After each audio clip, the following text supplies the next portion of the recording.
Hi, and we're back. Now, as you can see, I have my shape, and down here in the timeline, I have these options. What we're going to do when we move the shape is we're going to transform it. Now, if I click at this little arrow next to transform, it gives me a bunch of options. In this case, because we're going to move it, we're interested in position. Now, if I click on the little stopwatch next to position, you see it now turns blue, and over here we get this little blue diamond. If I remove that, you can see this goes back to grey and the blue diamond disappears. So I'm just going to click that again. What this means is we've inserted our first keyframe. This is an important reference point for the rest of the animation.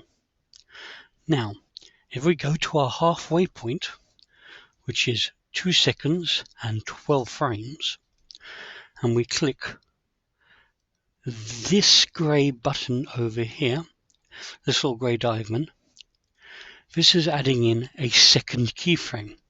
We now have a keyframe at the beginning, a keyframe at the middle, and a keyframe at the end is what we're going to add next.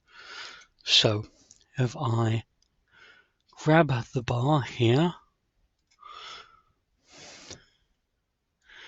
just shrink this down.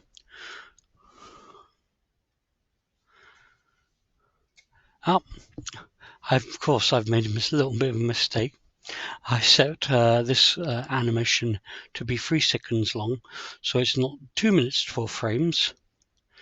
I'm going to move that keyframe, but of course at 1 minute and 12 frames. It's at 12 frames because we're having 24 frames a second.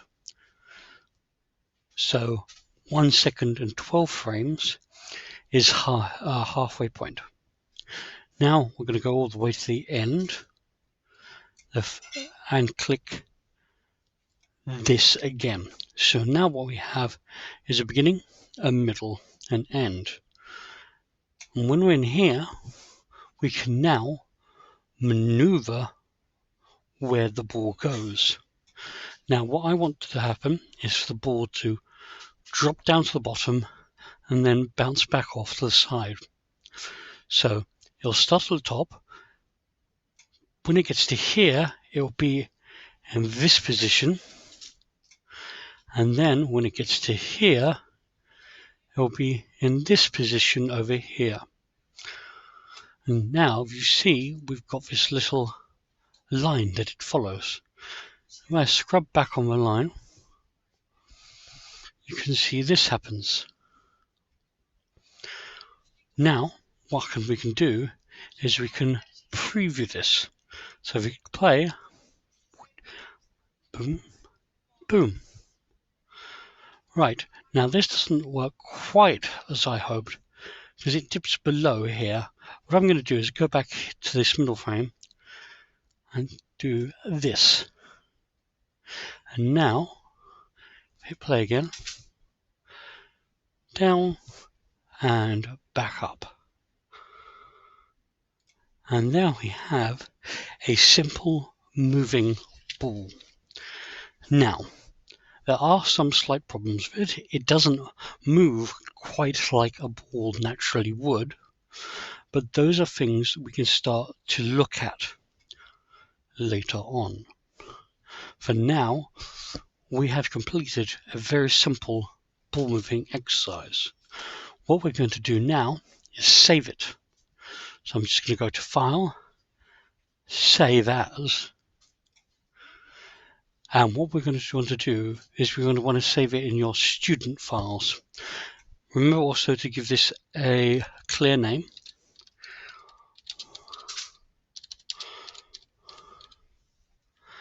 And hit save. Now, unfortunately, we can't save the share the saved files. To do the sharing of this animation, we'll have to export the animation, and we're going to look at that in a slightly later date. Thank you.